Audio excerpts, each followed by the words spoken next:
Iran and Iraq. Two names that, for many, bring to mind images of conflict, of a long and brutal war that defined a generation. But the story of these two nations is so much more than just 8 years of fighting. It's a tale that stretches back millennia, a complex dance of shared culture, shifting alliances, and deep-seated rivalries. To truly understand their relationship today, we have to peel back the layers of history, starting long before the first shots were fired in 1980. Imagine two neighbors, cousins even, who grew up side by side. They share ancient roots in the Mesopotamian cradle of civilization. The great Persian and Babylonian empires once dominated these lands. For centuries, the border between them was a fluid concept, a shifting line in the sand as empires rose and fell. Baghdad, the heart of the Abbasid Caliphate, was a global center of learning and culture, deeply influenced by Persian scholars, artists, and administrators. This shared heritage is woven into their very fabric, in their art, their poetry, and even their cuisine. But shared history doesn't always mean shared harmony. A major point of divergence came with the rise of the Safavid Empire in Iran in the 16th century, which established Shia Islam as the state religion. The Ottoman Empire, which controlled the territory of modern-day Iraq, was predominantly Sunni. This created a religious and political fault line that would persist for centuries. The cities of Najaf and Karbala, located in Iraq, became the holiest sites for Shia Muslims worldwide, making them places of pilgrimage for Iranians, but also points of political tension. Control over these cities and the pilgrimage routes became a recurring theme in their relationship. Fast forward to the 20th century.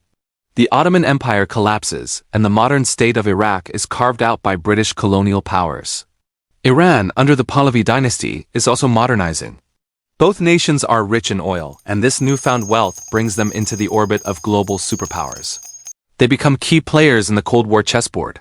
For a time, under the Shah of Iran and the Ba'athist government in Iraq, they were both part of a pro-Western bloc, even signing the Algiers Agreement in 1975 to settle a long-standing border dispute over the Shatt al-Arab waterway, the crucial channel that gives both countries access to the Persian Gulf.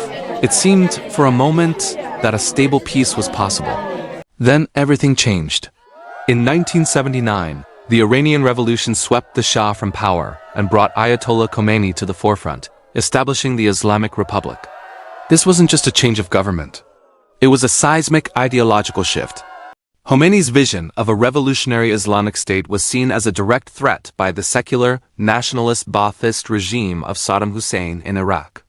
Saddam was deeply concerned that Iran's revolutionary fervor would inspire Iraq's own majority Shia population to rise up against his Sunni-dominated government.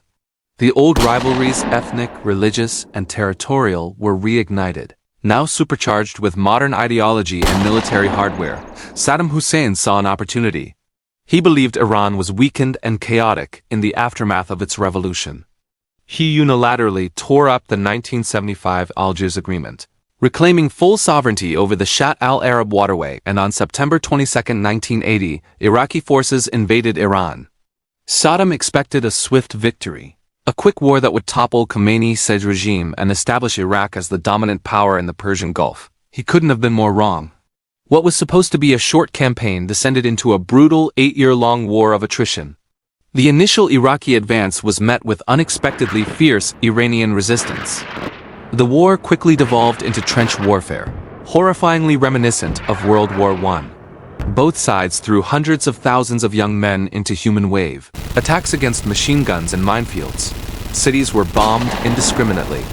The world watched in horror as the conflict escalated. This wasn't just a regional squabble. The Iran-Iraq War became a proxy battleground for global powers. The Soviet Union initially supported Iraq, while the United States, seeing Iran as its primary enemy after the hostage crisis, tilted heavily towards Saddam.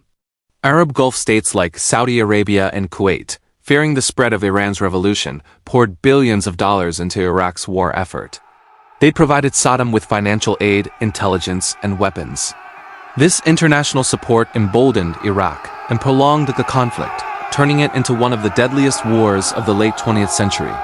The human cost was staggering. Estimates suggest that up to 1 million people, and possibly more, lost their lives. Millions more were wounded, displaced, or became refugees. Both countries' economies were shattered. Generations were scarred by the trauma of a war that seemed to have no end and no clear victor. Saddam Hussein, desperate to break the stalemate, resorted to the unthinkable, the use of chemical weapons. The infamous attack on the Kurdish town of Halabja in 1988, where thousands of civilians were gassed to death, remains a horrifying symbol of the war's depravity. Finally, in 1988, after 8 long years of bloodshed, a war-weary Iran accepted a UN-brokered ceasefire. Ayatollah Khomeini famously described the decision as drinking a cup of poison. There was no victory parade, no decisive win. The borders remained largely unchanged from where they were in 1980. All the death, all the destruction, it had all been for nothing. The war ended not with a bang, but with a weary, exhausted whimper. The post-war years were tense. Saddam Hussein, burdened by massive debts from the war, turned his attention to his former benefactor, Kuwait, leading to the 1991 Gulf War. This decision would ultimately seal his fate. After the US-led invasion of Iraq in 2003 toppled Saddam's regime, the entire power dynamic of the region was upended. The removal of the Sunni Ba'athist government created a power vacuum that was quickly filled by Iraq's long-suppressed Shia majority. And who was the biggest beneficiary of this shift? Iran. Suddenly its archenemy was gone. The new Iraqi government was led by Shia parties that had spent years in exile in Iran and had close ties to Tehran. For the first time in centuries, the governments in both Tehran and Baghdad were aligned. This dramatic reversal of fortunes was something no one could have predicted. Iran's influence in Iraq grew exponentially through political ties, economic investment, and support for various militia groups. The ancient religious and cultural links were re-established, and the border became more porous than ever. However, this new relationship is far from simple. While the governments may be friendly, many ordinary Iraqis are wary of Iran's extensive influence. They fought a devastating war against Iran, and the memory of that conflict runs deep.